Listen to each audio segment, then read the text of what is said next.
So Philips Hue gave me this as a beta tester, and it's an outdoor light. Pretty expensive, but I got one of these sitting around. So we're gonna see what we can do, because we need a lighting for my camera. Taking all the precautionary measures. Don't do this at home, kids. I even have a remote controlled switch to turn it on so I don't have to be next to it.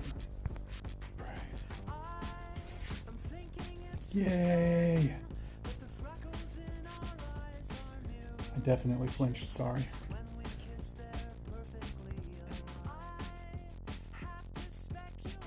Cool.